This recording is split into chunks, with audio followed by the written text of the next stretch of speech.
Me and Matt Killer Kyle live chat. Hell yeah, brother. And tonight, well, midnight, you're gonna find look back at lockdown Yeah. 2006. Mm-hmm. So we just went to McDonald's. We made a fucking day of it. Yeah. I mean, so happy to have the electric wheelchair. Oh yeah. So, For sure. anyways, and it's also beer o'clock. Yeah. So let's throw over That's here. true. Yeah. Put some holly in there.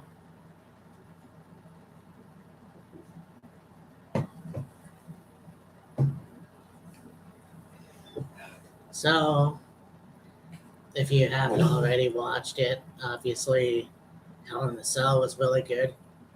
Right. Um, we had, but that's what I like doing is debating with people. Because you didn't like the Liv Morgan Natalia match, or the Ronda Italian match. I enjoyed it. Um, I wasn't really much for the men's Money in the Bank match as it was for the women's.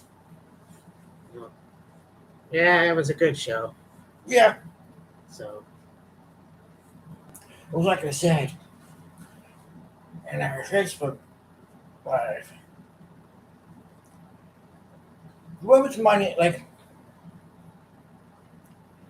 considering what the men and the women can do, it's like when the women start off the night, the men have to, follow it and close out the night.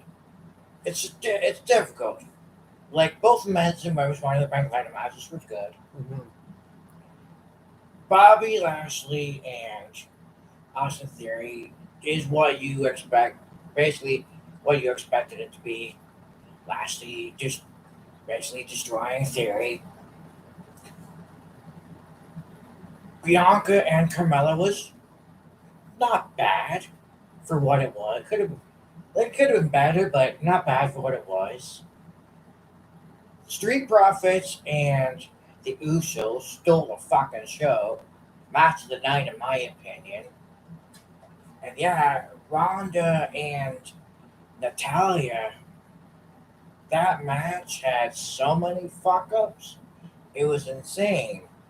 And for the caliber of talent that both Natalia and Ronda are, we've seen them both have really, really good matches.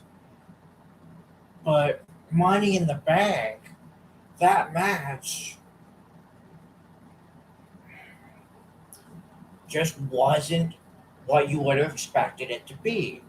And then you have Liv cash in, and it's like, okay, there's a saving grace in this. Yeah. Did could it have been more of a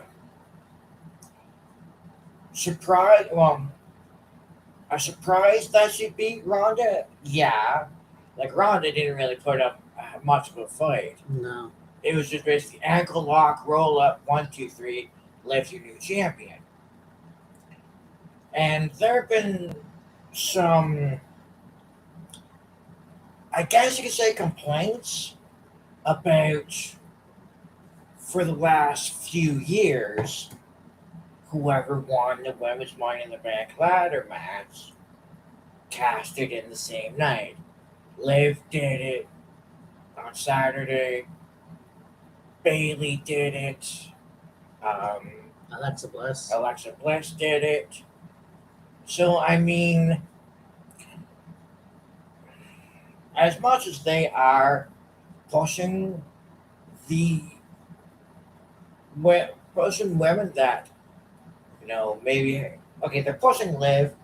They gave her the title. She hasn't had a championship at WWE yet, up until Money in the Bank. Could they have had her hold on to it a little longer before cashing it in? Yes. Yeah, I agree with that. Why they went the way they did and have her cash it in so soon?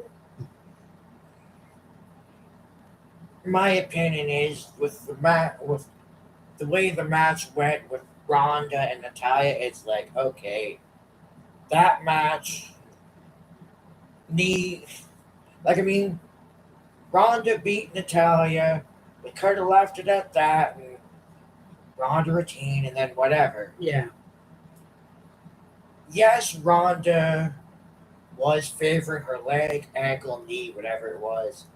So, yeah, Liv saw that as an opportunity to cash in and be like, all right, she's injured, now's my chance. I mean, Ronda was selling it pretty good, but like, Yeah. for like, there have been some other cash ins, men's side, that were like, okay, he's down, he's out, so and so is cashing in. Can they hold,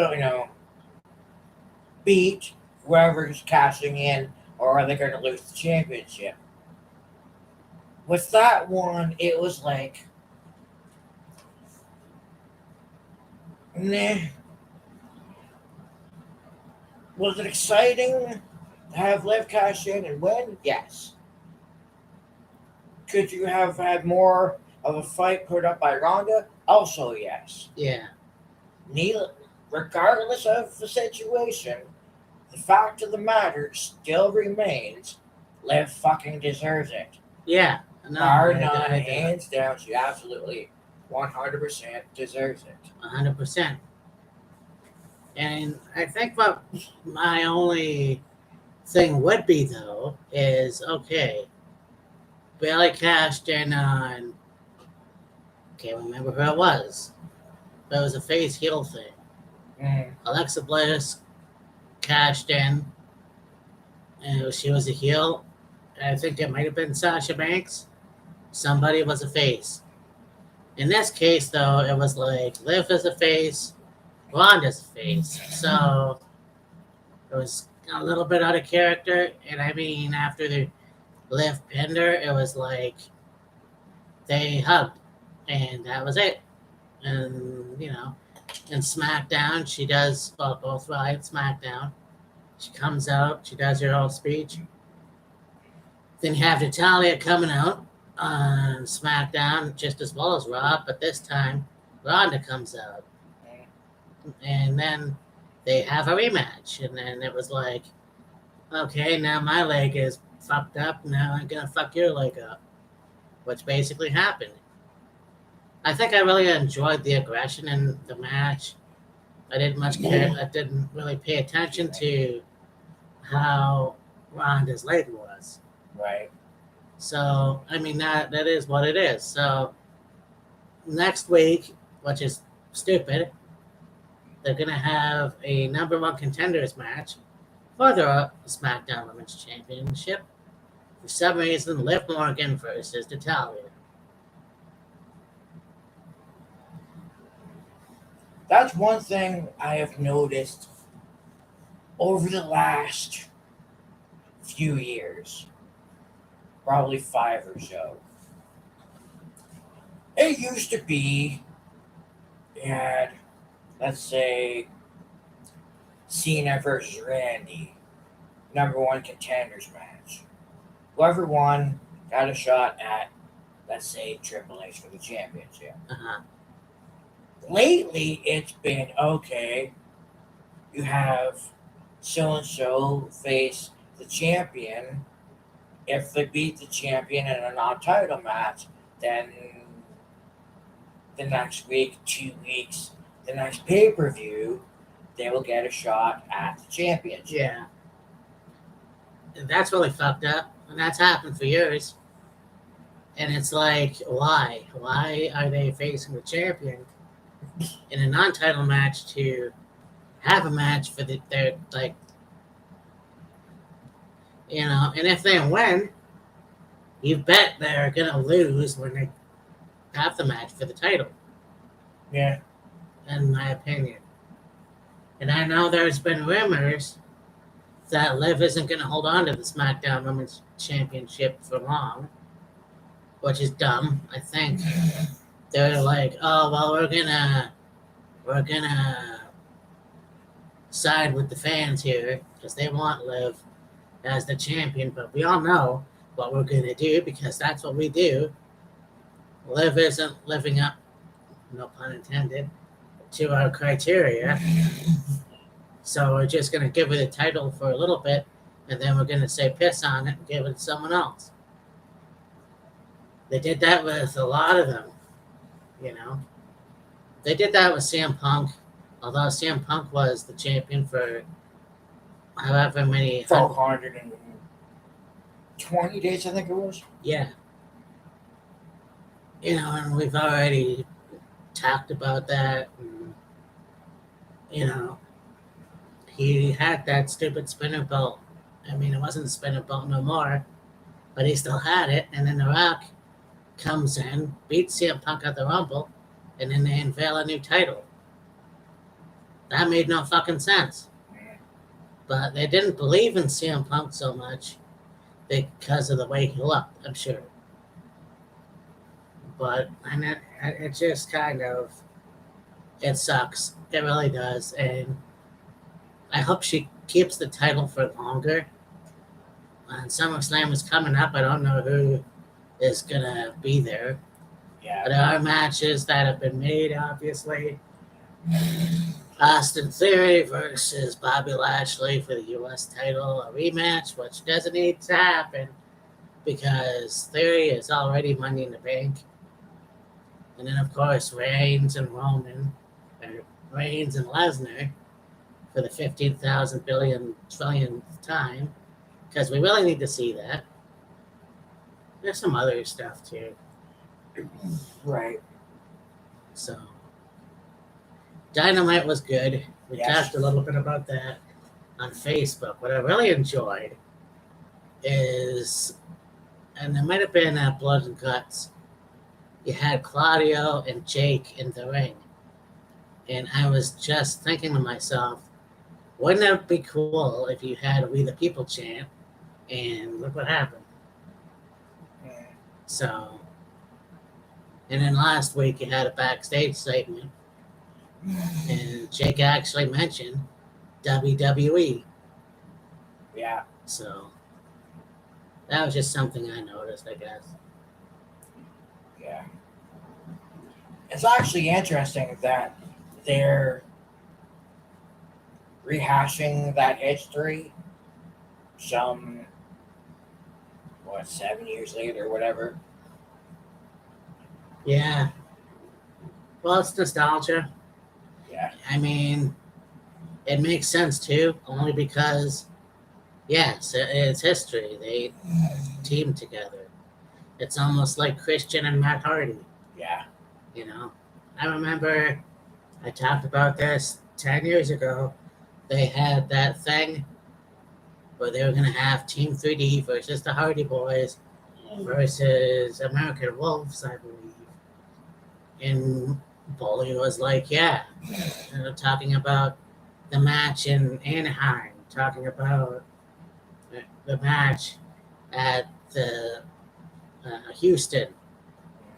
You know, those things that really should be brought up in wrestling. It doesn't matter if it's AEW, WWE, Impact, you know, it's still wrestling. It's still the wrestlers that wrestled in that company. Yeah. Yeah, for sure.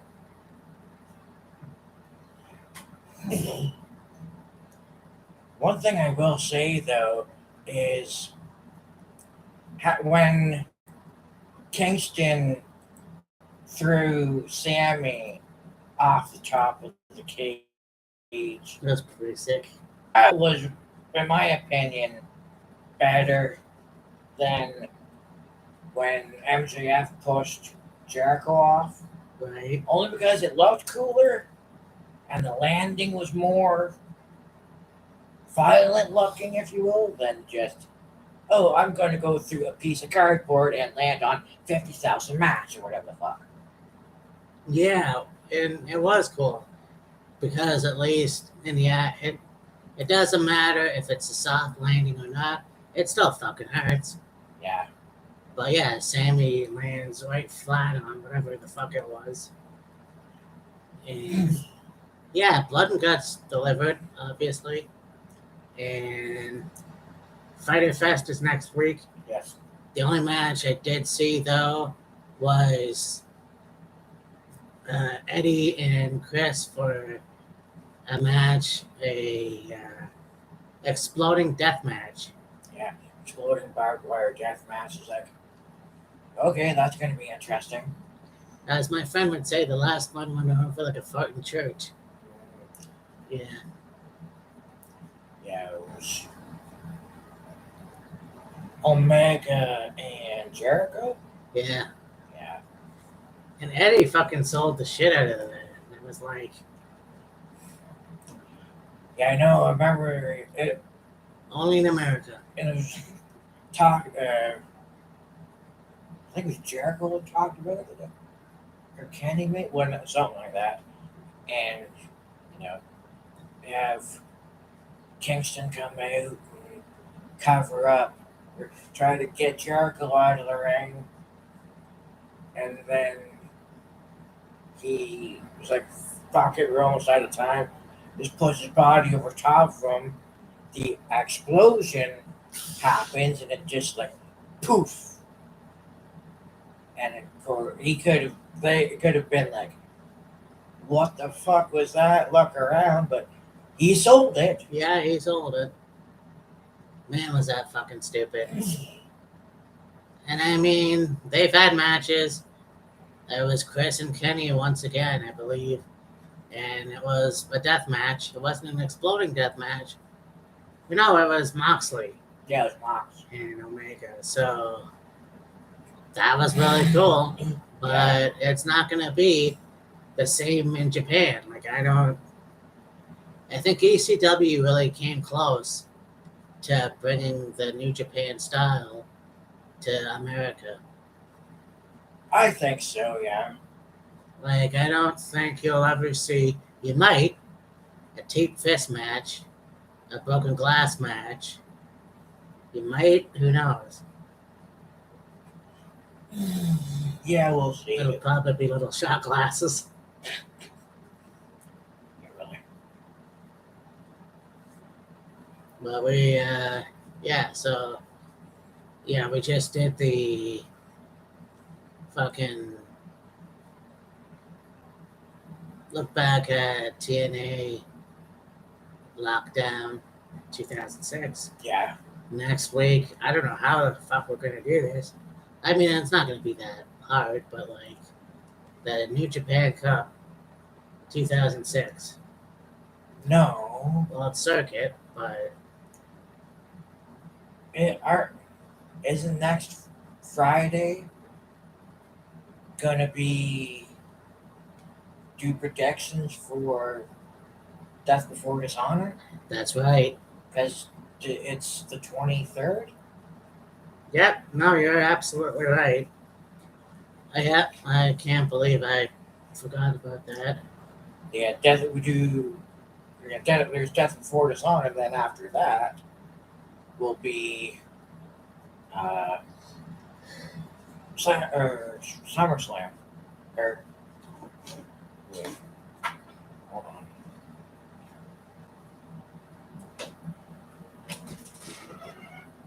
Oh, okay.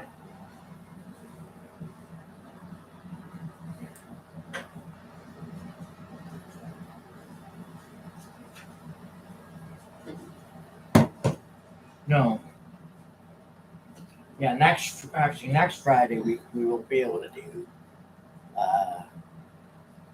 the last installment of 2006. The following Friday will be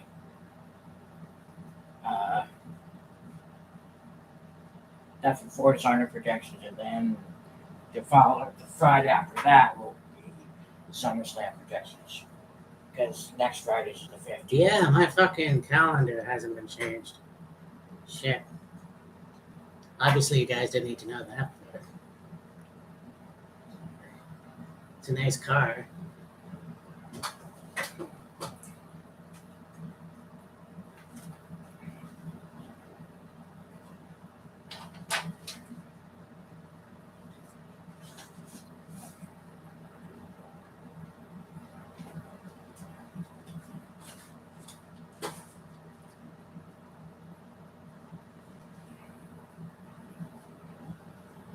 yeah, so